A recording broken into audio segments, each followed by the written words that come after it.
So what's up? Magandang araw sa inyong lahat mga kamamay. This is Mamay Love Advice once again. So andito ako upang mag-share na naman ng panibagong tips and topic. Okay, tungkol sa pag-ibig to ano. So pag-uusapan natin is ano nga ba ang mga bagay na dapat meron ka upang magstay ang isang lalaki.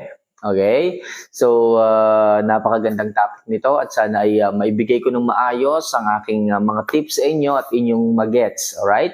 So, ano ba yung number one tips ko upang magstay sa inyo ang isang lalaki? So, number one, huwag po kayong masyadong magiging mahigpit sa kanila. Okay? So, papaano? Kailangan balansehin nyo lamang. So, huwag naman sobrang luwag, huwag naman sobrang higpit. Okay? So, tama lamang. If ever na, for example, meron siyang pupuntahan siyang lakad, tanungin nyo kung pasaan siya. Okay? Anong oras siya babalik? Itanong mo lang, itanong mo lang para may idea ka.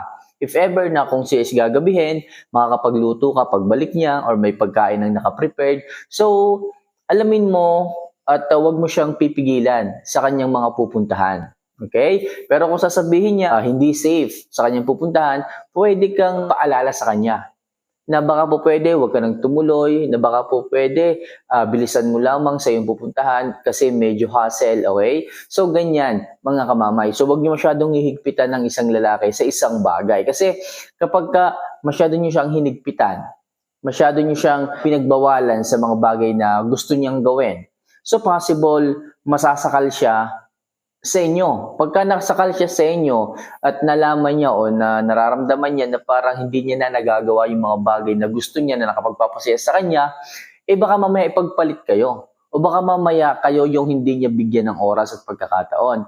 Kaya mas magandang pag-usapan ninyo yung mga bagay-bagay na ganyan. If ever nga na may mga gusto siyang gawing na bagay, kung po pwede, sumama ka. Okay? Kung hindi ka naman po pwedeng sumama, so alamin mo lang kung anong oras siya babalik para sa ganun is makapaghanda ka ng pagkain pagbalik niya.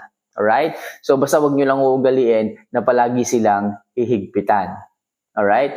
So number 2, yung pagmamahal mo sa family niya. Okay? Kailangan kasi yung love, yung pagmamahal nyo sa kanyang family is nandoon.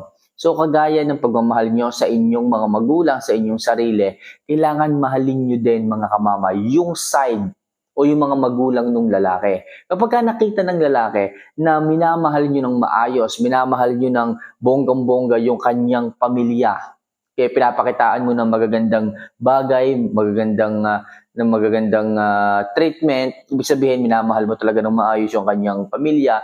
So, mamahalin ka din ng isang lalaki at magi-stay siya sa iyo. Kasi hindi ka na nagdadalawang isip Hindi ka nagdadalawang isip na mahalin yung kanyang magulang kasi kapag mahal mo, tanggap mo yung magulang niya, ibig sabihin, madali ka na rin niyang tatanggapin. Papamahal na rin at lalalim yung pagmamahal ng lalaki para sa iyo. Kaya maganda dito, mahalin mo ng maayos ang kanyang mga mahal sa buhay. Okay? So, number 3, ipakita mo sa kanya na hindi ka masyadong naghahabol. Okay? Kasi ang mga lalaki, kapag pinakita nyo na talagang malaki yung pagmamahal ninyo sa kanila, na hindi nyo kaya kapag nawala sila sa buhay nyo, so kapag ganyan, nalaman nila na gano'n, na hindi nyo kayang mawala sila sa inyong buhay, so baka mamaya samantalahin nila yung inyong nararamdaman.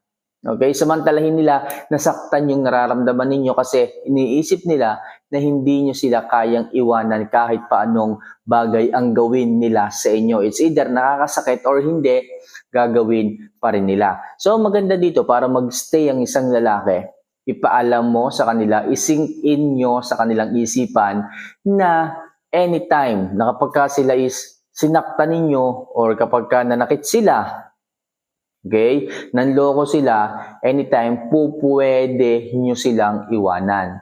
So, wag nyong ilalagay sa kanyang isipan na hindi nyo kayang mawala siya sa buhay nyo. Kasi lalaki ang ulo ng mga yan, may spoiled ang mga yan.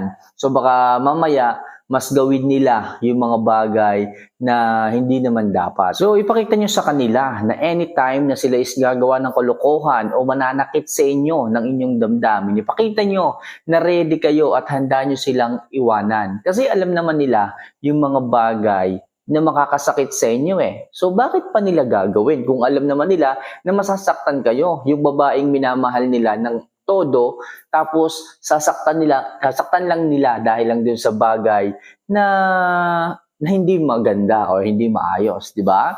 So, magmahal lang kayo ng maayos, magmahal lang kayo ng sapat mga girls para hindi kayo masyadong masaktan. Okay? So, lagi nyo lang ipapaalala sa kanya na hindi kayo naghahabol sa kanila. Kung gusto nilang humanap ng iba, go. Kung gusto nilang makipaghiwalay, go. Basta sabihin nyo, mamahalin kita sa parang alam ko, hindi sobra, hindi labis, kundi tama lamang. Para sa ganon, maisip niya, kung siya is nag-iisip ng maayos na, aba, bakit ko iiwanan yung ganitong babae na walang ibang ginawa kundi ang mahalin ako?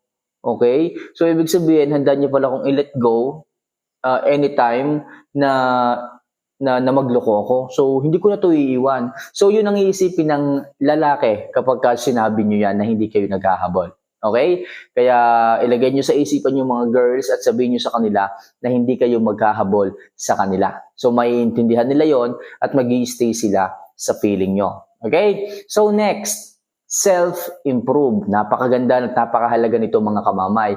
So kapag kayo is nagse-self-improve, every time kung anumang bagay ang inyong gawin na makakapag-improve sa inyong sarili, makikita yan ng isang lalaki. Kapag ang isang lalaki is nakikita niya na yung asawa niya, yung partner niya, yung misis niya, is natututo ng ibang bagay sa buhay. So magiging excited diyan mga kamamay. Magiging excited diyan na kung ano ba ang pwedeng mangyari sa hinaharap, kung ano ba yung kaya mong ipagsilbi sa kanya sa hinaharap. Dahil nga nagse-self-improve ka eh. Nagpapaganda ka, nag-aayos ka, nag-aaral ka magluto, nag-aaral ka mag-English o nag-aaral ka sa ibang bagay na makakapag pag-grow sa'yo. So ibig sabihin, tumataas yung value mo, nagle-level up ka. So points mo 'yan, mga girls pagdating sa inyong mga partner na lalaki. So sabihin niyan, kaysa maghanap ako ng iba. So dito na lang ako magi-stay kasi nag-grow ka eh. Kasi yung ibang mga babae hanggang doon na lang, walang ibang ginagawa. Pero ako sa tingin mo, pwede kang mag-grow kapag ginawa mo 'to, subukan mo. Okay? So, yun yung tinatawag na self-improve. Nag-i-improve ka in all aspects. At pag nakita nga yan ng lalaki, mag-i-stay yan sa'yo kasi kakaiba ka sa ibang babae.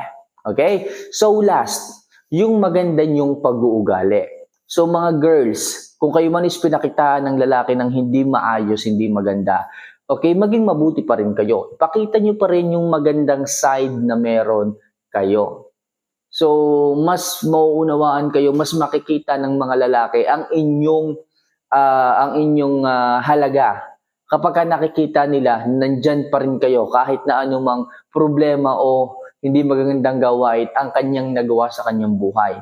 So, nandyan ka pa rin para itama siya, nandyan ka pa rin upang intindihin siya, nandyan ka pa rin para unawain siya. So, sa maganda mong pag-uugali na ipinapakita sa kanya, darating ang araw, magigising din siya at malalaman niya na ikaw dapat yung babaeng pahalagahan at hindi iwanan.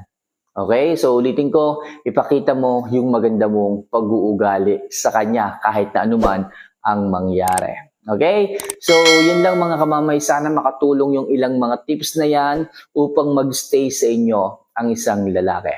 Okay? So for more tips, for love, okay, so isa lang hinihiling ko mga kamamay, just click the subscribe button and notification bell para lagi kayong maging updated sa lahat ng mga video tungkol sa pag-ibig na po pwede kong gawin at i-advise sa inyo. Again, this is Mamay Love Advice. See you for our next vlog. Paalam.